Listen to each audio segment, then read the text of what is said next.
जय भारत। जॉर्ज फर्नांडिस जिंदाबाद। साथियों, मेरा नाम अनिल चौहान। मजदूर पक्ष जॉर्ज फर्नांडिस का मैं एक सिपाही हूँ।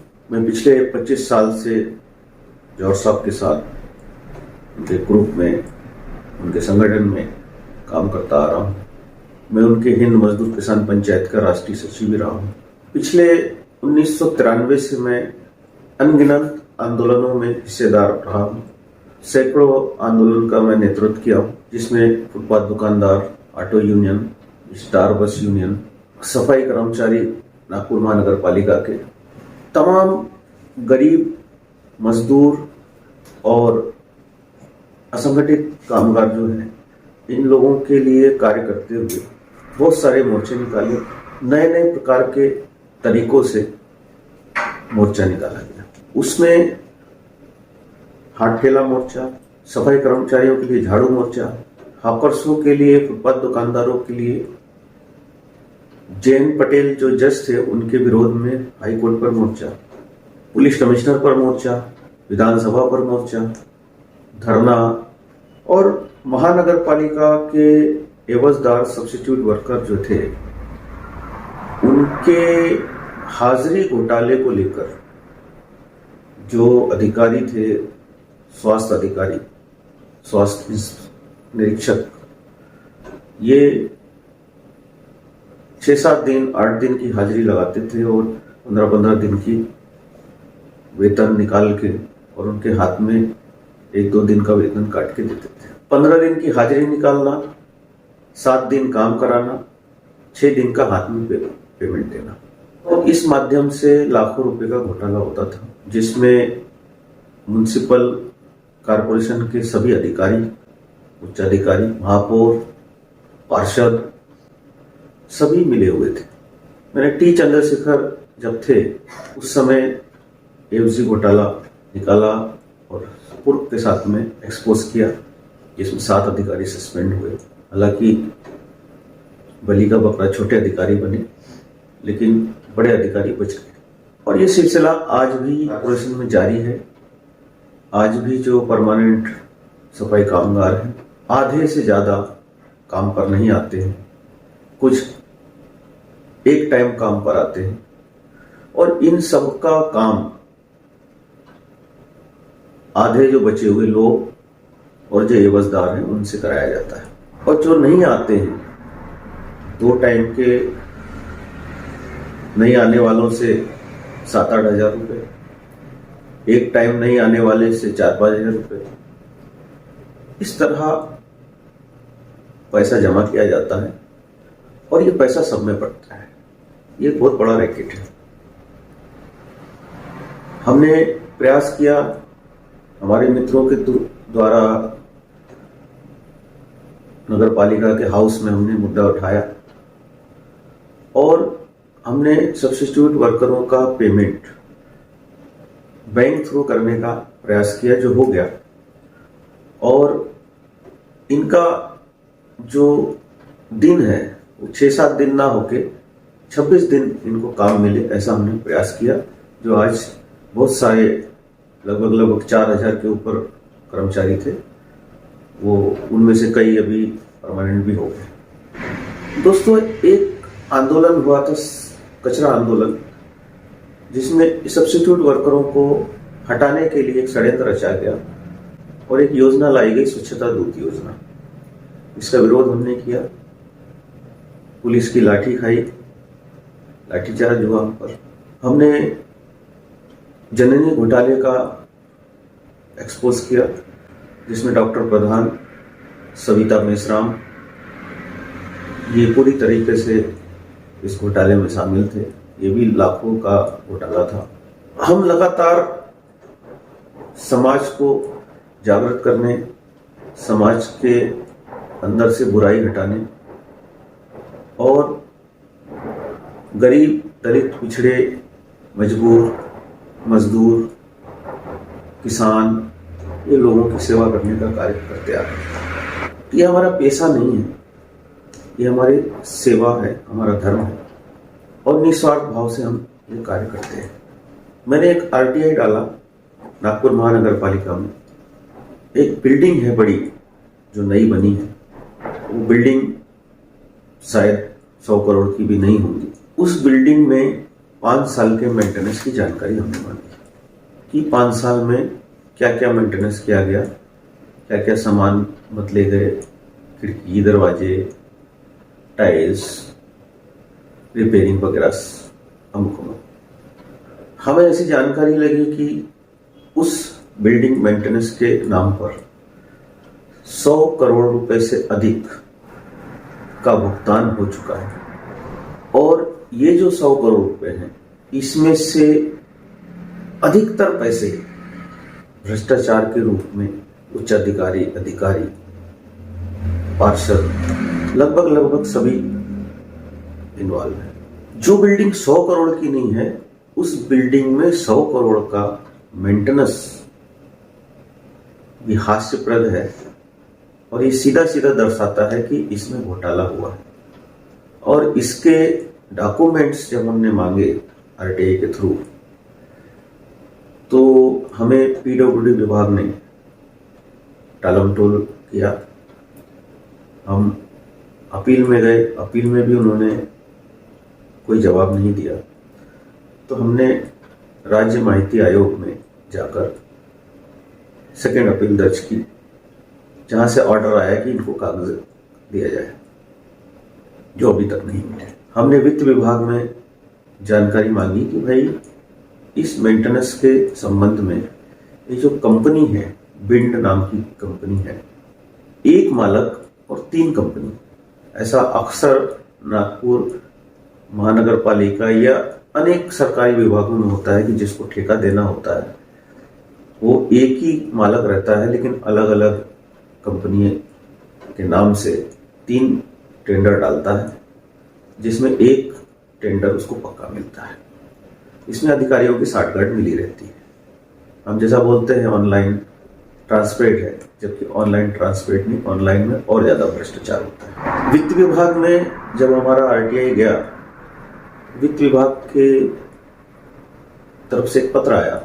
उस पत्र में लिखा था कि राइट टू इंफॉर्मेशन एक्ट 11(1) इसके अंतर्गत जो माहिती हमने मांगी है, जो जानकारी हमने मांगी है, जो सूचना हमने मांगी है, वो त्रिपक्षी यानी हट के हमने कुछ मांगा है और ये सूचना हम दे नहीं सकते। हम अपील में गए। अपील में जाने के बाद में जो वहां के वित्त अधिकारी थे, कोल्हे साहब,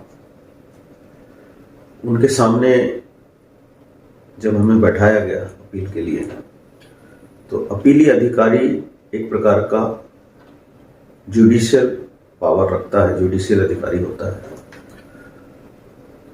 और जुडिशियल अधिकारी का व्यवहार कैसा होना चाहिए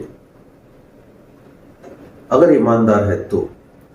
लेकिन मैं वित्त अधिकारी कोल्हे पर सीधा सीधा भ्रष्टाचारी का आरोप लगाता हूं, कारण कि उसने जिस ढंग का व्यवहार मेरे साथ में दुर्व्यवहार किया, अपीली अधिकारी होने के नाते ये सिद्ध करता है कि ये कंपनी के साथ मिले हुए हैं और इन्होंने उस भ्रष्टाचार की गंगा में डुबकी लगाई। वित्त अधिकारी कोल्हे जी का जो व्यवहार है वो एक वीडियो में कैद हुआ, उसकी रिकॉर्डिंग में आपको दिखाना चाहता हूं। ये देखिए।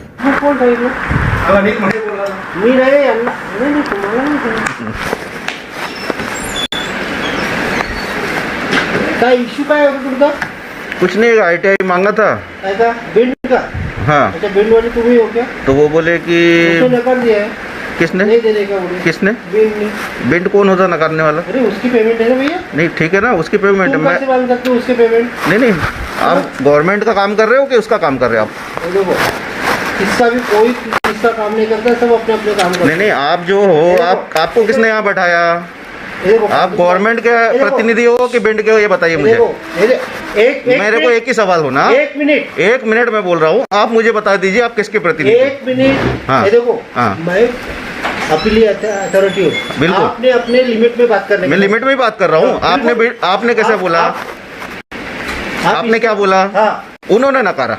बिल्कुल, उसकी ठीक है पर्सनल ना? इन्फॉर्मेशन है, तुम पर्सनल कैसे हो गई? बिल्कुल पर्सनल। कारपोरेशन के डिपार्टमेंट में काम करने वाला आदमी पर्सनल कैसे हो गया? ओके चलो बताइए पर्सनल कैसे हुआ? खत्म हो गई आपकी अपील, खत्म हो गई। ठीक है ना, वो कोई बात नहीं, आप अपील में जाओ, आप लिख के दे दीजिए। हाँ मैं देता हूँ। हाँ। मैं आपको लेटर मेरा ऑर्डर भेजूंगा। हाँ ठीक है ना, यानी आप तो ऐसा कर रहे हैं बिंड की तरफ से आप बोल रहे हैं, ऐसा मुझे लग रहा है। सारी के चिल्लर आदमी को फिर क्यों आपने उसको बोलना चाहिए ना? हर पार्टी का आपको दे नहीं सकता मैं। नहीं उसको बोलना चाहिए ना आपने कि भाई आप गवर्नमेंट का काम कर रहे हो ना, आपने देना चाहिए। ठीक है, आप ये आप अथॉरिटी हो, आपका काम है उसको बोलना। उधर से लेना। तो आ गया ध्यान में मेरे, ऐसा कुछ नहीं। Thank you very much. साथ में मैं हर वो डॉक्यूमेंट्स जो मैंने करस्पॉन्डेंस किए हैं, मैंने निगम आयुक्त को भी एक लेटर दिया कि इस प्रकार का भ्रष्टाचार का मुझे पूरा भरोसा है कि इसमें बड़ा घोटाला हुआ है, इसकी जांच की जाए और ये कोल्हे ने जिस ढंग से व्यवहार मेरे साथ में किया उसकी भी जांच की जाए।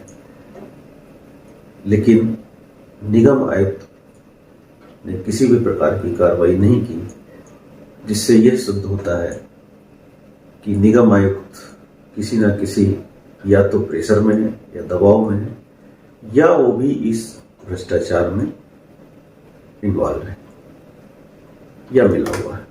मैं ये इसलिए बोल रहा हूं कि आने वाला चुनाव है नगर पालिका का। पिछले 15 साल से भारतीय जनता पार्टी नागपुर महानगर पालिका के खजाने में कुंडली मारकर बैठी हुई है और नागपुर महानगर पालिका का खजाना खाली करके और नागपुर महानगर पालिका को पूरी तरह से बर्बाद कर रही है। साथियों, जितने भी घोटाले हुए हैं, हर घोटाले में भारतीय जनता पार्टी का राज था, सत्ता थी। और मैं ये कहना चाहूंगा कि जो त्रिपक्षी की बात नगर पालिका कह रही थी और कोल्हे साहब ने कहा है कि आप पर्सनल किसी की इंफॉर्मेशन नहीं मांग सकते, बिल्कुल सही कहा। मेरा भी मानना है नहीं मांगना चाहिए, लेकिन पर्सनल तब होती जब मैं विंड कंपनी के घर की, उसके कंपनी की, उसकी पर्सनल इंफॉर्मेशन मांगता। लेकिन नागपुर महानगर पालिका जो नागपुर शहर की जनता के टैक्स से, राज्य सरकार के पैसों के बल पे, जो वो भी जनता के टैक्स से आता है, उसके भरोसे चलती है और वो पैसा कहीं खर्च होता है नागपुर महानगर पालिका के माध्यम से, तो उसकी जानकारी लेना नागपुर शहर के या एक नागरिक होने के नाते हमारा अधिकार है। जब ये पत्र हमने भेजा आरटीआई का, तो अधिकारियों ने उस विंड कंपनी के मालक को क्यों सूचना दी कि आपके खिलाफ में ऐसा ऐसा पत्र आया है और आपके बारे में ऐसी जानकारी मांगी जा रही है, जबकि हमने विंड कंपनी की पर्सनल इंक्वायरी नहीं मांगी। हमने नागपुर महानगर पालिका के द्वारा 100 करोड़ जो खर्चा किए गए हैं, क्यों किए गए हैं, ये हमने नागपुर महानगर पालिका से मांगी थी। लेकिन जिस ढंग से वो खेल खेला गया, इससे तो होता है कि कहीं ना कहीं महानगर पालिका के अंदर ये 100 करोड़ का बड़ा घोटाला है और इसमें सभी अधिकतर लोग, पार्षद, अधिकारी, बड़े बड़े लोग इसमें इन्वॉल्व हैं। और मैं महाराष्ट्र सरकार से ये मांग करता हूं कि इसकी सीआईडी जांच हो, क्योंकि सीबीआई मैं नहीं कर सकता। सीबीआई तो मोदी जी के हाथ में है, अमित शाह के हाथ में है।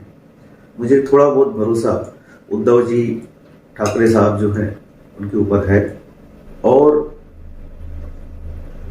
अगर वे चाहें तो इसकी सीआईडी इंक्वायरी करें, तो मैं आप तो मैं दावे के साथ कहता हूँ कि नागपुर महानगर पालिका के अंदर इस 100 करोड़ के अलावा और भी कई घोटाले सामने आ सकते हैं।